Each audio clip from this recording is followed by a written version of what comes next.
बाबूजी।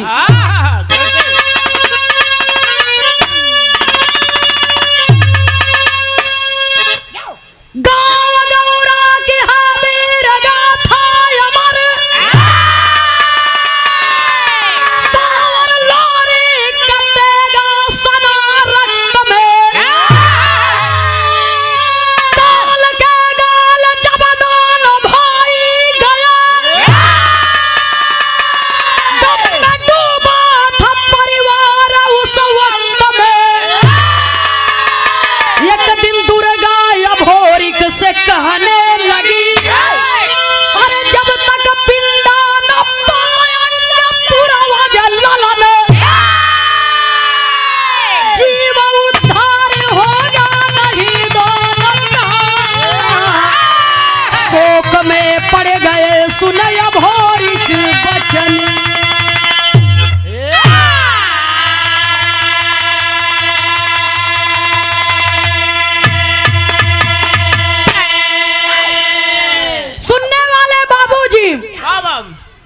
सावर लोरिक ये दुनिया में नहीं है। लोरिक का बेटवा अभोरिक अपने पिता की तरह धीर वीर पुरुष हुआ बाबूजी। जैसे लोरिक से सारे वीर कांपा करते थे, ठीक उसी प्रकार सब लोरिक का बेटवा अभोरिक से नाम सुनते मान बड़े बड़े वीरन का निगोटा ढील हो जाता। अब बड़े बड़े वीर एकदम पसीना से तरबतर लागे कांपे लड़े से पहले। बाप इतना बलवान रहा सरवा बेटवा से भिड़त तई त तनको न रहम करी।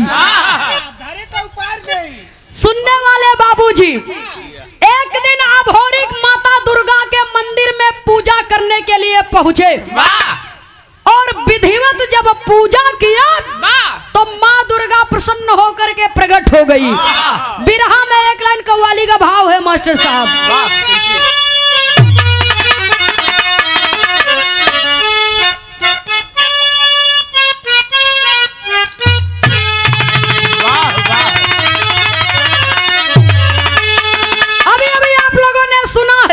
चाँद पुतली बनारस से गावे कि काबे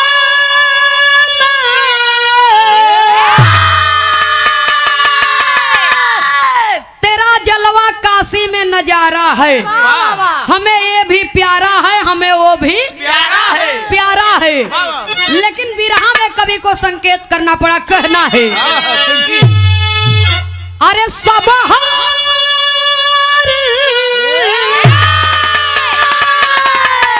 अरे सब हार गए योद्धा,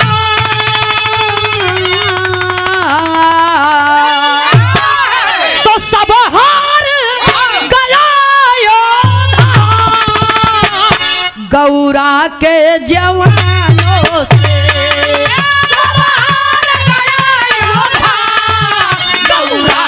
डरते तूफानों से,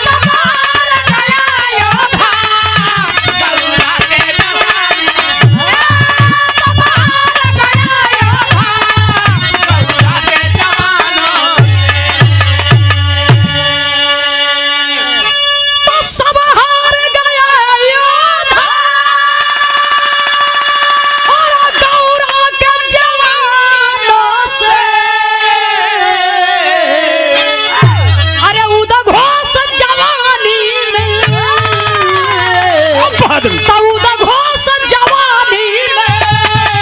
नहीं डरते तूफानों से, जवानी में नहीं डरते तूफानों से,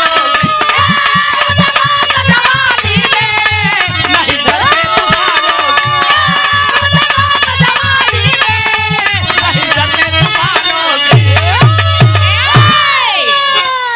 सब हार गया योद्धा गौरा के जवानों से, उद्घोष जवानी में नहीं डरता तूफानों से। कहा जाता है जिस ओर जवानी चलती है उस ओर जमाना चलता है। सुनने वाले श्रोता सज्जनों, धन बल जेकरे पास बा जे ओकर सदुपयोग करे जानता, वो पूरे संसार के मन अपने बस में कह सकत है। सुने वाले बाबूजी, कवि को संकेत करना पड़ा। कहानी का शुरुआती हमें से बा माई दुर्गा से कहत हईन कि मैं दुखी हूँ, मैं दुखी हूँ तुम्हारे पूजा पाठ से, मुझे कोई सुख मिलने वाला नहीं है। अभोरी कहा माई काहे दुखी हो? अरे कोनो गलती हो गई, कोनो चूक हो गई, कोनो भूल हो गई हमसे, तो लड़का आप के है हमें माफ कर दे। माई दुर्गा तब कहत हईन अभोरिक से। कवि को संकेत करना पड़ा, कहानी में कवि जी नया मोड़ दिए। कहना है बाबूजी,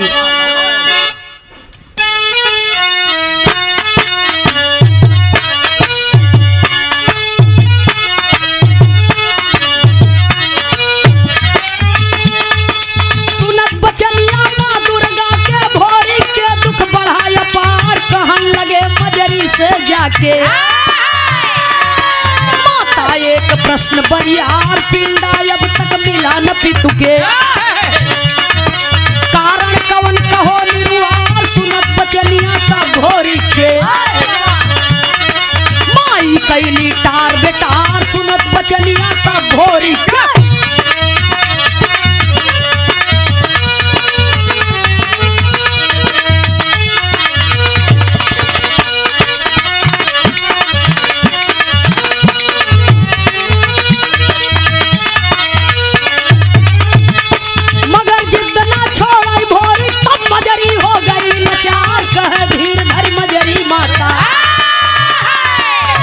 सुन लिया बात हमार, वीर कोई ना है गौरा में,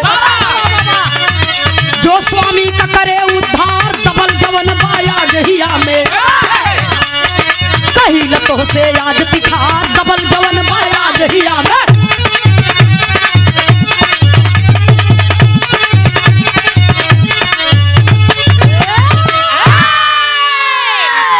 माई दुर्गा कह रही है कि दुखी हम ये बदे हई कि हमार बेटवा सांवर या लोरिक अपना लहू पिला करके मुझे संतुष्ट किया, और जहां पर मुझे पुकारा मैंने उनकी लाज बचाई। लेकिन दुखी हम ये बदे हई कि हमरे इतना बहादुर बेटवन का आत्मा भटकत बा, आत्मा भटकत बाटे, आत्मा का शांति नहीं मिल रही है। जब ये इतना बतिया सुनत है ना भोरिक, तो कहे माई हम का करी? कहे बेटवा हो के नाते दादा और पिता का पिंडदान कर, आत्मा का शांति दिलावा। तो पिंडदान माई काहे नहीं मिला? कहे जाए के अपने माई मजरी से पूछे। माई मजरी के लगे पहुंचे बाबूजी अभोरिक, तो माँ मजरी कहती है कि बेटा आपके दादा और पिता ये दुनिया से चले गए, गौरागढ़ की धरती वीरों से खाली हो गई, तो पिंडदान करे में वीरन का कवन जरूरत बा माई? माई मजरी के बात सुन के अभोरी कहा पिंडदान में बेटवा नाती का जरूरत होता, नाती पोता बेटवा की जरूरत है, तो वहाँ लड़ाई थोड़ी को करेंगे बा।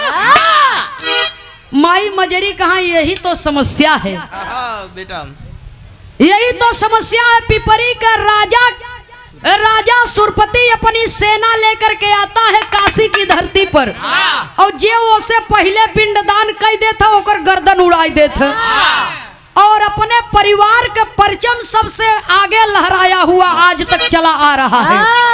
तो डर के मारे हम केहू के भेजबे नहीं किया के गर्दन कटवावे, के जाए गर्दन कटवावे, कुल का दीपक हमरे बुताए जाए लाल हमार। जब ये इतना बात सुनत है न भोरिक तो गुस्सा आ गए, गुस्सा आ गया न। माई मजरी से कहत का है बिरहा में एक लाइन तर्ज का भाव है मास्टर साहब, कहना है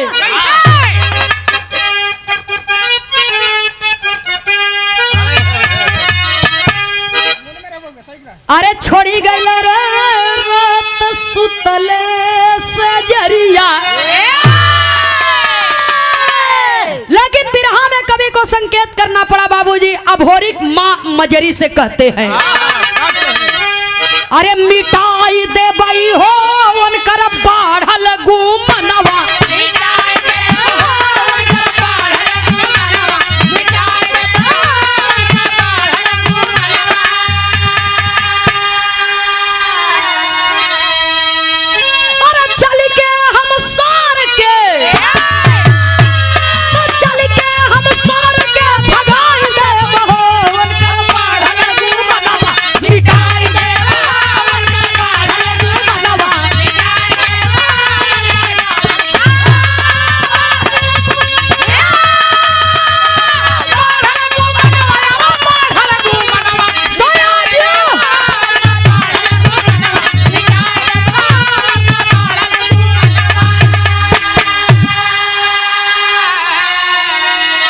हथवा में हमारे दत्ते गवा थमाई तो देखब मातारी के कर दुधावा पियाई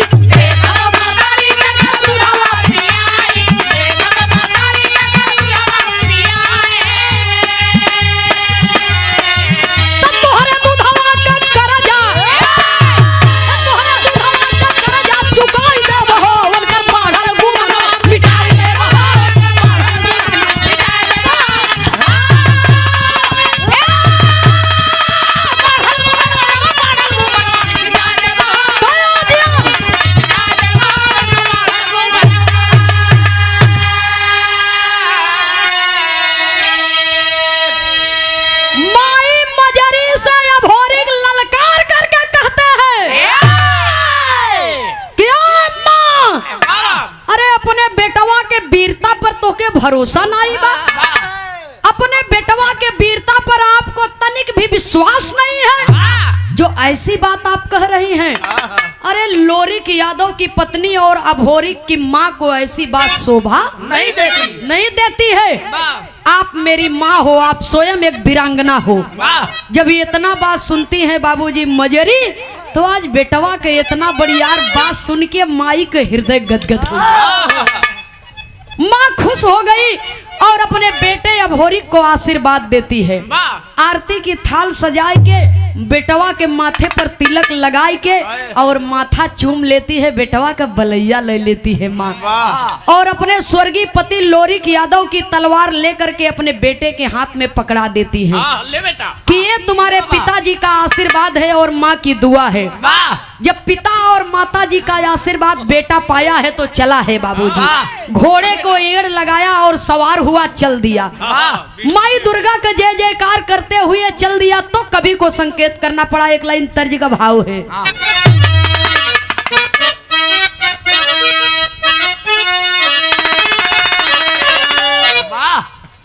अरे जब से गवनावा के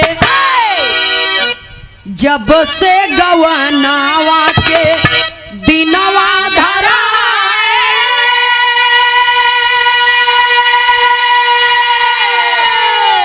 जब से गवनावा के दिनवा धरा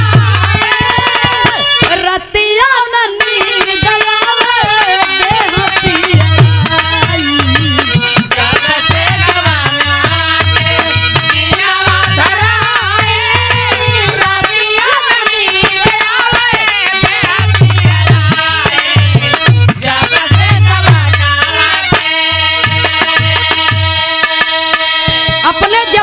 सब दीवाना होत है। टाइम के बात बा, समय परिवर्तन हो देरी नहीं लगत। लेकिन ये आप लोगन का जमाना का धुन बा, आप लोगन का लड़कपन का समय का ही धुन बा। इतना तरज का लाइन बा, लेकिन बिरहा में बहुत सुंदर लाइन कवि लिखते हैं। कैसे भैया हो? देख के आशीर्वाद माई, देख के आशीर्वाद माई करेली विदाइया चला बहादुर जंगी लड़वैया तेरे आशीर्वाद माई करेली विदाइया चला बहादुर जंगी लड़वैया तेरे आशीर्वाद माई करी के तैयारी तब काशी में अरज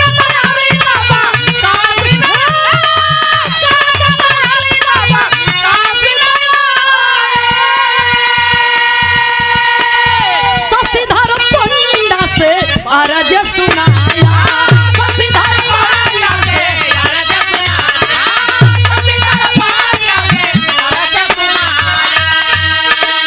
पंडा कहेला बेटा बना मजनू दैया चला बहादुर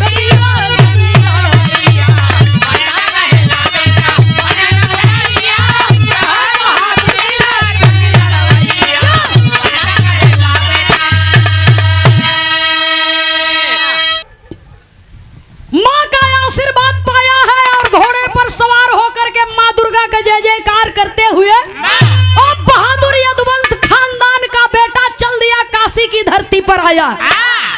काशी बनारस की धरती पर आया पिंडदान करने के लिए। और जब पिंडदान करने के लिए आया तो शशिधर नाम के पंडा से मुलाकात हुई। शशिधर पंडा से सारी बात जब अभोरिक बता दिए तो शशिधर पंडा सोचत बा कि अरे बाप रे बाप, एक और कुआं एक और खाई राम कौनी और अब कैसे हम इनकर मन रखी, कैसे इनके बाप दादा के आत्मा के शांति है तो पिंडदान करवाई। शशिधर पंडा समझा रहे हैं। समझा के कहत का है बिरहा में एक लाइन तर्ज का भाव है मास्टर साहब।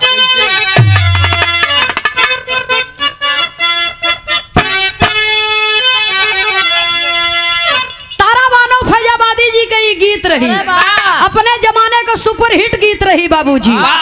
कहना है दई के अखिया में हम,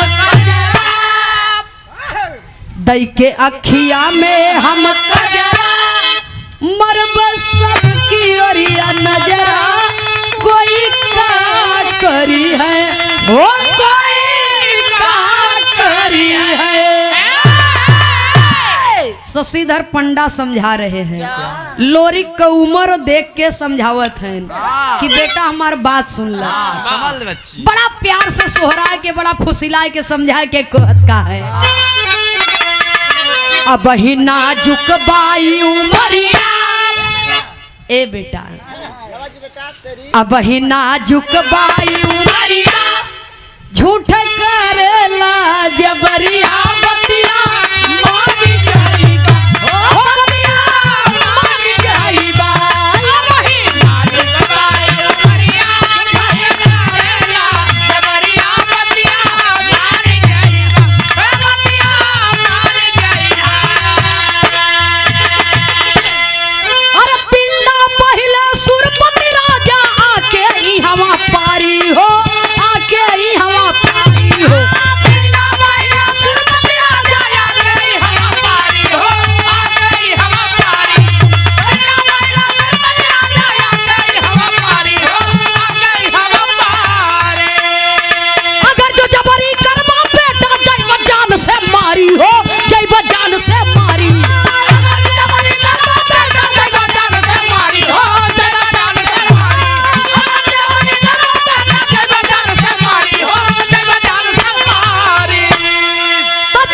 तेगा तलवरिया कटिहर रनवा में मौरिया बतिया मान जाइबा, हे बतिया मान जाइबा।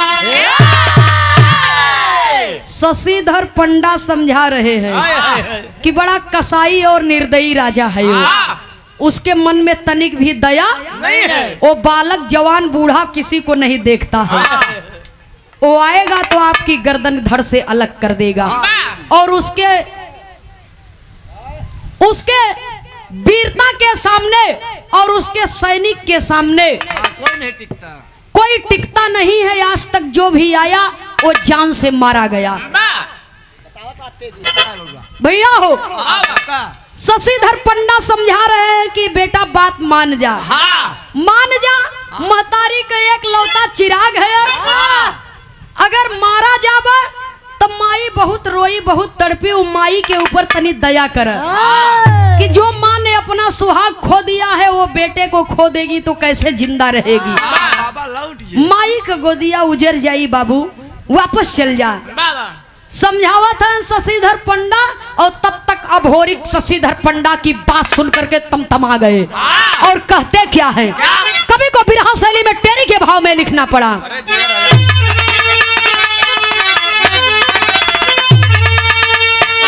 राम जवानी जंगी ज्वाला बन गई, बाबू जवानी जंगी ज्वाला बन गई। जिल्लत भरी जिंदगी जीना है बेईमानी, अरे बेईमानी, अरे बेईमानी।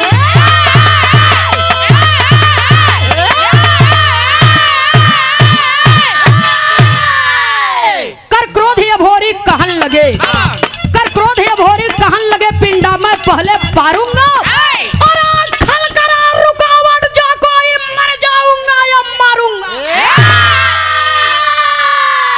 गफलत को तज शशिधर पंडा, गफलत को तज शशिधर पंडा पिंडा विधिवत परवाया है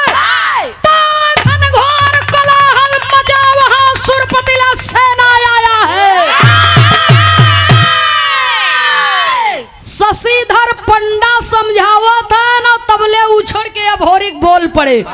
म्यान से तलवार खींच ली है, तलवार खींच के शशिधर पंडा के गर्दने फल लगाई दी। कहा सुना पंडा महाराज, पिंडा न परवब तो हम मारब, पिंडा परवाय देब उ मारे।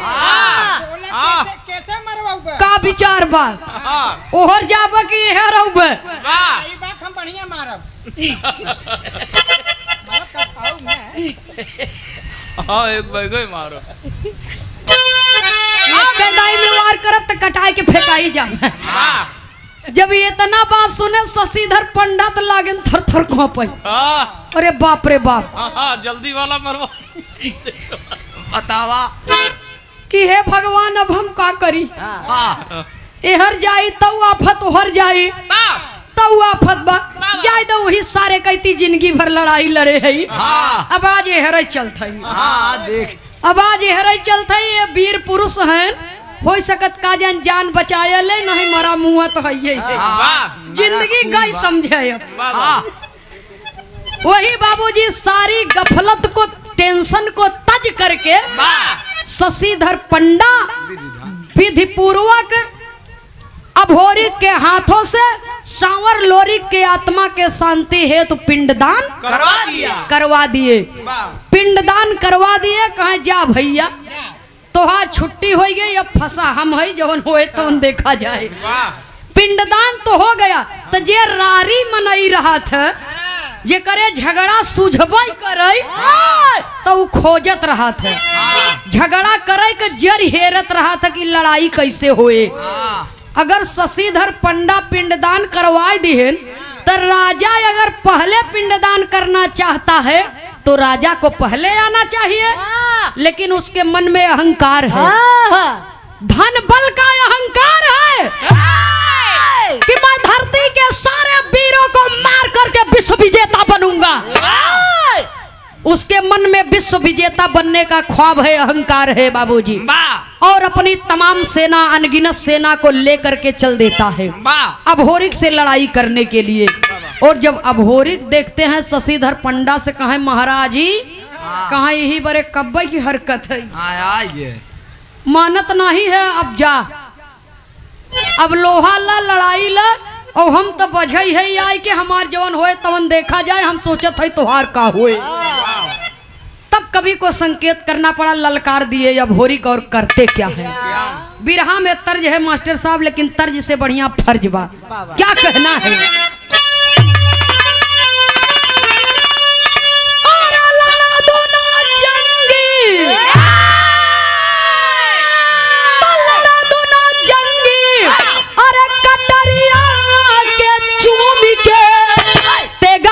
चलावे वीर भोरी का झूमी झूमी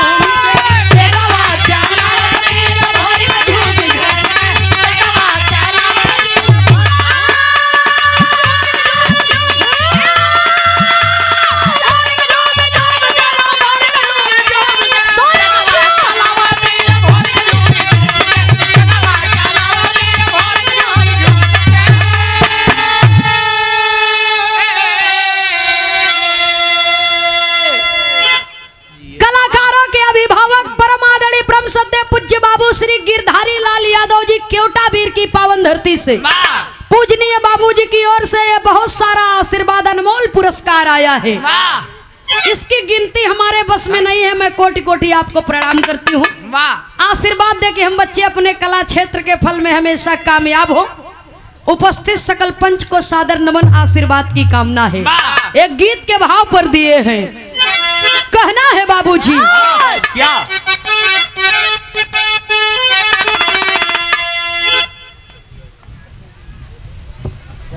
गाने के अंदर कवि को लिखना पड़ा, माँ दुर्गा का जय जयकार लगाए और घोड़े पर सवार हुए, म्यान से तलवार खींच लिए, लोरी की आदत चल दिए, आवाया तो तू शहीद हो या हम। तब कवि को लिखना पड़ा, कैसे भैया हो।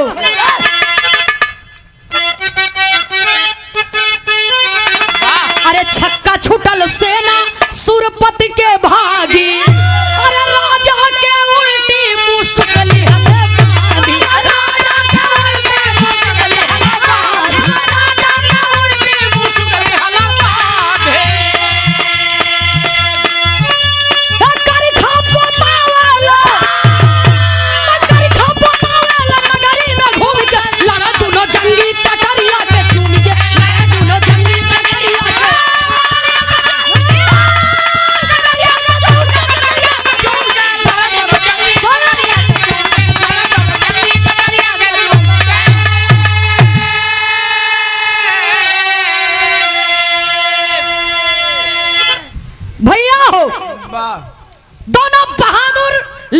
करने के लिए आमने सामने एकदम तैनात। एक तरफ राजा और अनगिनत सेना है, एक तरफ अभोरी अकेले। म्यान से तलवार खींच लिए, माई दुर्गा का जय जयकार लगाए ना, लागे तलवार भांजे। और तलवार से जब वार करने लगे तो जौने और अभोरी का तलवार घूम जात बा, ओहर का मैदान एकदम साफ, खचा खच गर्दन कटा के फेंकाए जात बा। और इतना भयानक युद्ध करता हुआ देख करके राजा के सैनिक में हड़बड़ी मची गई। राजा का सेना जितनी रही उन्हन में हड़बड़ी मची गई। कुछ तो मारा गए, कुछ तो भाग गए, और कुछ तो ऐसा लेट गए मुहे के बले, जैसे हाइड्रोसेल के ऑपरेशन कराए हो। कुछ विपत ओहर से अपन अपन बताए ना, कुछ ये है विपत वाला से जो भी वही को रोके और रहन ठिकाई गए। यार कबो ना आए हमार 100 ग्राम से तुम तो कोई गरम ना आई ठंडियां करवाए। हमारे कम बड़ा रोगी है। कुछ तो मारा गए, कुछ तो भाग गए। इतना विकराल रूप देख के अभोरी के कुछ तो मोहे के बले पेट तरे कैली है ना, पिठाई ऊपर ऐसा लेट गए और सांस खींच ली है कि हमें मरा समझ के छोड़ दे ही, हमके मरा समझ के छोड़ दे ही। जियत रहा बचा रहा भाई, बड़ा राजा खिया ड्यूटी करे के मिले, ये मर जा गए ससुर ऊपर पर। एक तो मेहरारू के केले है ये हुए चार बाबू के हर गया यही सोच के अबे तक के कौनो लहिन ना। भैया हो, जब लड़ाई होने लगी और लड़ाई में राजा सुरपति की सेना परास्त होने लगी। जब परास्त होने लगी, जब सेना का साथ छूट गया, राजा अपना प्राण बचा करके भागना चाहते हैं। दौड़ा के अभोरी पकड़ के और उल्टी मुसुक बांध के ससुर जाबा कहाँ आई है लड़ाई करे बदे, विश्व विजेता बनबे आवा, विश्व विजेता बनवाई थे तो होई, विश्व विजेता बने बदे आई है। वही बाबूजी उल्टी मुसुक कई के बांध के और एक ठे गदही मंगवाई के लई आए के वही गदही पर बैठाए के ऐसे ही से दबाए हैं, ऐसे कान्हे पर ऐसे जोर रख के दबाए हैं, भागे न पावे जाइए। गदहिया सही किहुनी से दबाए हैं राजा के, गदही पर बैठाए के कि जहिया उछल के भागे न पावे। काला जंग अब बैठा के एकदम दबाए हैं ना, करिखा पोतवाए के जबरदस्ती शशिधर पंडा खूब खुशी है। जा इतना निर्दोष मनई मारा गए, शशिधर पंडा भी खुश और जनता भी सब सुखी। शशिधर पंडा आशीर्वाद दे रहे हैं बाबूजी अभोरिक के। अभोरिक राजा के संगे करत का है उ गदही पर बैठाए के। बिरहा में पहपट के लाइन में कवि को संकेत करना पड़ा, काशी नगरी के भ्रमण करावत है। बार बनवाई के अयहर राजा का बिटिया केवला पतिया एक लौती लड़की बा और एक नंबर का बाबूजी केवला पतिया जादूगरनी। ओकर मजबूरी का रही कि अभोरिक वीरता का कहानी सुने बा देखे नहीं ने। अब वीरता का कहानी सुन सुन के अभोरिक के अपने मन मंदिर के देवता बनाए लिहस कि बियाह करब तो अभोरिक से करब नहीं कुंवर रह जाब, लेकिन शादी केहू और से ना करब। अब वो जब खबर पाए तो सोचत बा, एक तरफ प्रेमी है एक तरफ पिता की मर्यादा है। जब काशी नगरी में पहुंची तो करत का बा, पहपट के लाइन में कवि को लिखना पड़ा।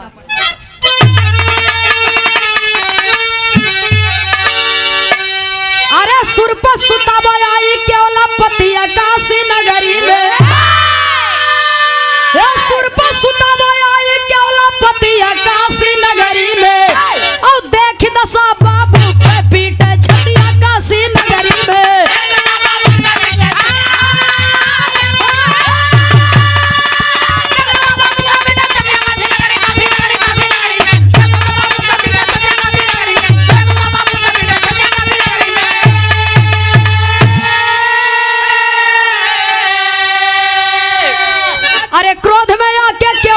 रतिया जादू दिया चलाई हो, अब बना के सुगना तब भोरी को पिपरी में ले जाई हो। अरे कल्पा भोरी बन सुगना का जतिया काशी नगरी में, आ वही और मजरी जो है दिनवा और रतिया काशी नगरी में। सोचत बा कि बापों को जिंदगी बचाए ले, ऐसा नहीं काम कर दे कि यह बच के जा न पाओ, या पता नहीं चला जाही तो मिल ही कि न मिल ही, बड़ा मौके से मिला है। वह जादू का पिटारा अपन खोल दिए बाबूजी, और जादू चलाए के या भोरी के मर्द से सुग्गा बना लिए, पिजड़ा में बंद कर दी, हाथे से पिजड़ा उठा लिए। सो पिताजी के कहे चल, और भोरी के धीरे से मुस्किया के कहता चल, इतना दिन से सोचत रहे आज मिला है, अब जाए न दे भाई।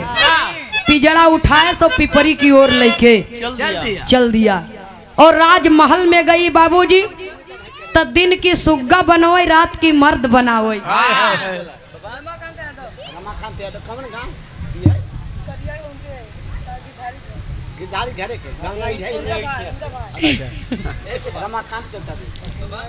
अच्छा, बाबू श्री गिरधारी लाल यादव जी के भाई हैं श्री रमाकांत यादव जी केवटा वीर, आपके ओर से ये पुरस्कार आया है सादर 51 रुपया। बहुत बहुत सादर नमन, आशीर्वाद की कामना। जय श्री कृष्ण। भैया हो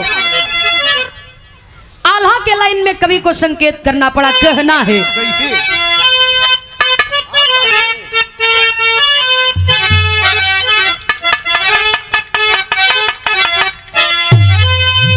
अरे कल पहली मजरी माता गौरा की नगरिया,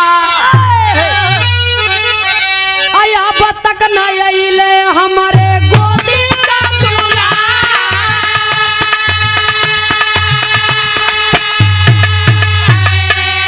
ए बाबू अब तक न अइले हमारे गोदी का दूल्हा।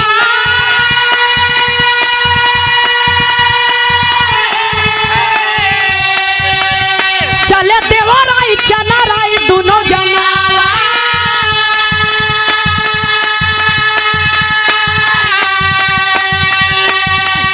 जोगिया का भेसवा बगल में सीता।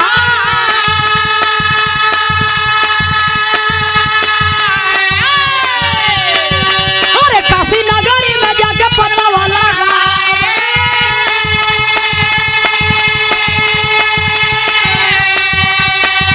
बाबू शशिधर पंडा कैले भेद निरुआ।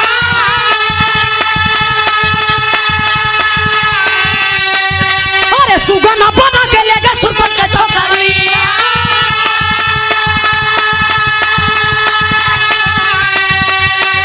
अरे जमुनी का भेजल खबर,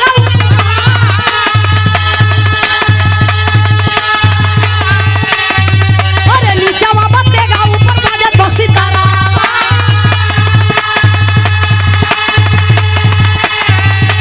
जमुनी के साथे आए सुरपत तारा।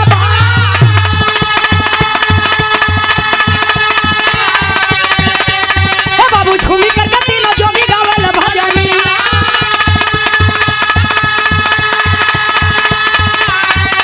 कमले केवला पतिया बदी हला पधा।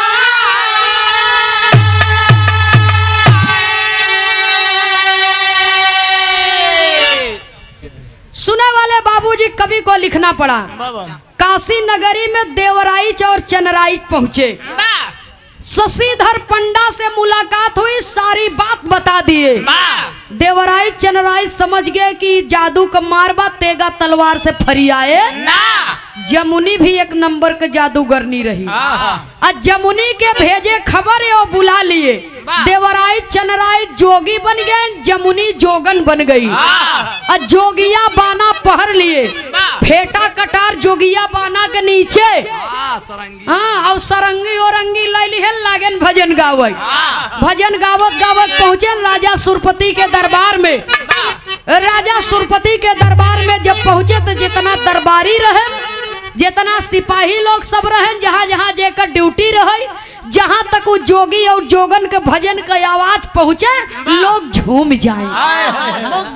मनमुग्ध हो जाए भजन सुन के कि बहुत भजन सुना लेकिन ऐसा भजन गावई वाला या गावई वाली के ना ही सुना भजन न देखा। जैसे कतौ का राजकुमार लागत है, इतना बढ़िया भजन गावत है। सुनने वाले बाबूजी, हर राजा के दरबार में सामने राजा का सिंहासन है। जैसे आप लोग बैठ करके बिरहा सुन रहे हैं वैसे ही दरबार खचाखच भरा हुआ है। बीच में ये दोनों जोगी या जोगन भजन गा रहे हैं। सच्चाई के जानत नहीं बा कि जोगिया बाना के नीचे तो वीर पुरुष का पहचान बा। फेटा कटार भी खोसले हुए और जब जोगी का भजन का आवाज अंटा ऊपर जाता, राजा के बिटिया केवला पतिया के काने में जब पहुंची, कहा इतना दिन हो गए समझावत चली आवत है कि हमसे प्रेम न करे के परिणाम बहुत खतरनाक होए। अब तू बच के जाब न, लेकिन प्रेम का मतलब है तू समझत नहीं है, हमार प्यार तू स्वीकार नहीं कर पावत है। तो एक काम करा, चला तोहे भजन सुनाई लिया हो सकत तोहरे कुछ बुद्धि हो जाए, ज्ञान हो जाए। वह पिजड़ा हाथे में लिए सब पहुंची दरबार में। बेटवा के बाबूजी सुगना बना देख के जमुनी माई के करेजवई कटाई लगा। जमुनी माई के करेजवई कटाई लगा बाबूजी, और माई जमुनी जादू मार के पहले केवला पतिया के अपने कब्जा में करत है कि इह न रहे तो जादू के लड़ाई होबे न करे। पहले ही के तो पहले यही के समेट लो, करे बाद देखा जाए। तो केवला पतिया के जादू मार के गदही बनाई दीन। अब वो कौन जादू करे, कुछ मंत्र ही न चले, और तब जादू चलाए के अभोरी के अपने असली रूप में लई आइन। जोगिया बाना फेंक दिए और फेटा कटार निकाल लिए। तीनों भाई राजा और राजा के सैनिकों पर टूट पड़े। तो अचानक से जाबा केहू के घरे हमला बोल देब, और वो बेचारे के लगे कोई तैयारी नहीं बा, वो तो भजन सुने में मस्त बा। तो ओकरे दिल पर का गुजरी, वो कैसे जवाब तो के देई। और तीनों भाई का लड़ाई देख करके हुआ क्या, कभी को संकेत करना पड़ा। कहना है खड़ी कहिए।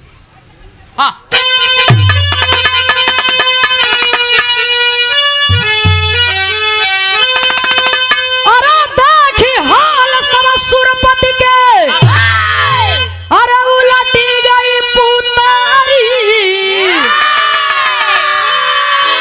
देखी हाल सब सुरपति के, अरे उलटी गई पुतारी। तरण में बाजल तलवारिया राजा के नगरी।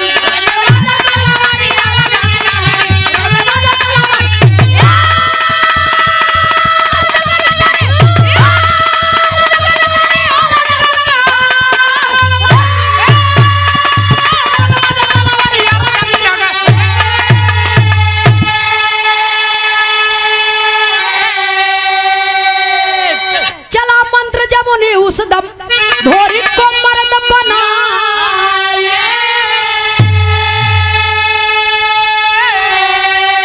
अरे देख जंग तीनों भाई को, तो सुरपति गए घबराई। जाके धैली हला मारिया राजा की नगरी। राजा साहब भी आदेश दे दिए अपने सैनिकों को। चारों तरफ से सैनिक दौड़े, लेकिन जब दुर्गा माई सवार तो सवार, जब वहां नहीं बचे ससुरहरा तो यहाँ कहाँ बचबे।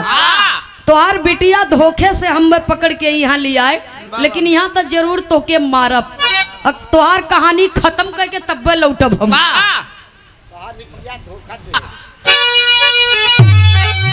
राजा समझ गए कि अब जिंदगी ना बची, अब जान ना बची। या तो दुश्मन को मात दे दो, या तो वीर गति को प्राप्त हो जाए, और फिर शरणागत हो जाओ। सुनने वाले श्रोता सज्जनों, दुश्मन के मारे और खुद मरे के छोड़ के तीसरा रास्ता अपना लिए, और जाए के जमुनी के घोड़े पर राजा साहब गिर गए। अपना मत्था टेक दिए, अपना मत्था टेक दिए कि तू बहन, हम तोहार भाई, हमार जिंदगी बचाए ल। और तब तक बाबूजी अब होरी पहुंचे और तलवार तान दिए राजा के गर्दने पर। राजा के गर्दन पर जब तलवार तान दिए, तब जमुनी हाथ से तलवार के पकड़ लिए। खबरदार, ये कोई मामूली आदमी नहीं है, हाँ एक वीर पुरुष है। हाँ और वीर के शान मर गया तब जान मारे कोई फायदा नहीं बा जेकर शान मर जाए ओकर जान मारे के ना चाहिए न चाहे। जिन मार बाबा तोर मामा है हम समझौता कैले है बेटा। हाँ जेकर शान मर गया ओकर जान मारे के ना चाहिए न चाहे छोड़ दो। तब अब होरी कहन छोड़ तो दे, हाँ लेकिन जो इनकर बिटिया केवला पतिया बा हाँ इतना दिना से हम ई सुग्गा बना के रखे बा, वाह आई हमसे प्रेम करे चाहता हाँ और हमारो मने करे पे आई गया बा। हाँ अब हमहू बियाह करब त यही से करब, वाह त अपने बिटिया के शादी करे बरे हामी भरे तब छोड़ब वाह आ नहीं मारब पक्का। वाह वही राजा साहब कहते हैं बियाह तक कई देबई, हाँ। लेकिन पहले अपने जोड़ में ओका बनौबा तब तक तू मनई उ गदही। हाँ गदहिल बिया करबा हाँ? तू मनई उ गदही वाह ओकरे संगे बियाह करबा। वाह तब जमुनी करती क्या है बाबूजी, भूप अर्ज सुन जमुनी क्योला पतिया के सुभरन कैली।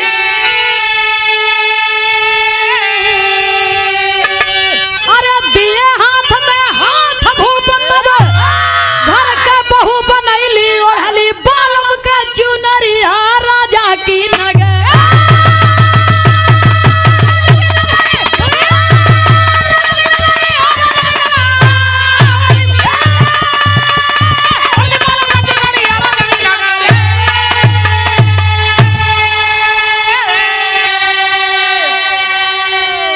भैया हो उड़ली बालम के चुनरिया राजा की नगरी।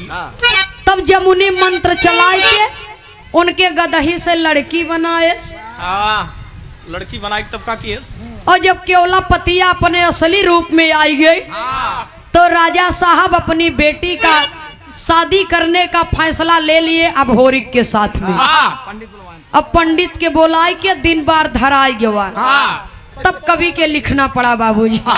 ये हिंदुस्तान के सऊदी मिट्टी की पारंपरिक गीत है, इसको हमारे देश की माँ बहनें गाती हैं और स्वर्गीय बिरहा सम्राट हैदर अली जुगनू उस्ताद जी भी गाए हैं। मतारी बहन लोग गावत ही, कैसे गावत ही मास्टर साहब?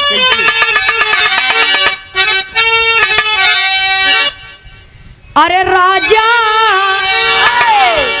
राजा पंडित बोला मैं जल्दी लगना धरा वो धन धन बिटिया राजा पंडित बोला मैं जल्दी लगना धरा वो धन धन बिटिया राजा पंडित बोला मैं जल्दी लगना धरा वो धन धन बिटिया। 1 2 3 4 5 6 7 तो फिर गई यार भंवरिया भंवरिया।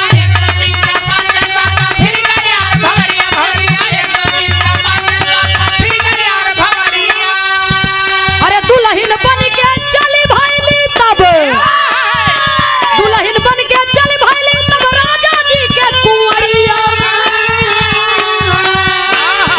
माई मोतिया लुटावे झटपी दाई करावे धन धन बिटिया हमार।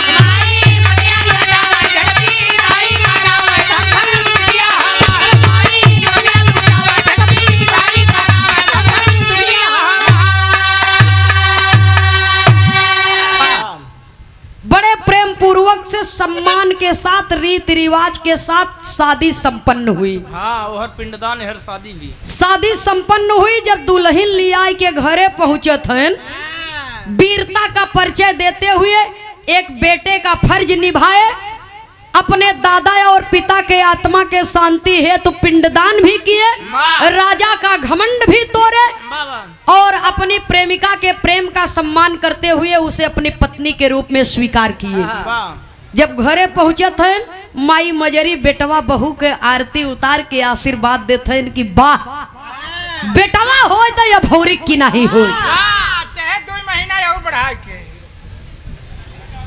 ए सूरदास जी 2 महीना बढ़ा के कमई कहत है। रामायण वेद पुराण में ऐसा ऐसा कहानी मिलत है। एक दुर्योधन रहा वो 24 महीना में पैदा भर है।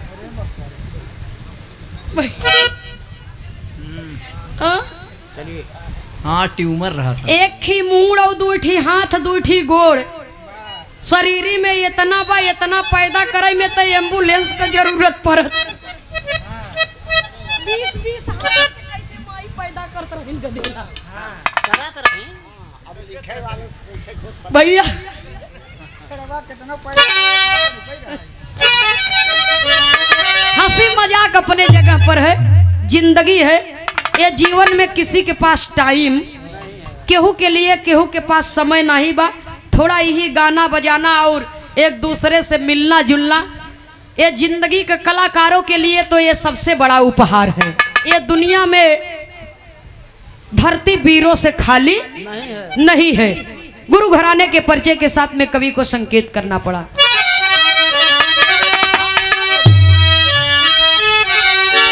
स्वामी सीताराम हित कवि लहुरी स्वर्ग सिधारे, मंगल यादव जौनपुरी जी सुंदर गीत संवारे। अरे राम जवानी जंगी ज्वाला बन गई, बाबू जवानी जंगी ज्वाला बन गई। तन्ननी खेमराज से दुश्मन पानी पानी, जवानी जंगी ज्वाला बनी गई।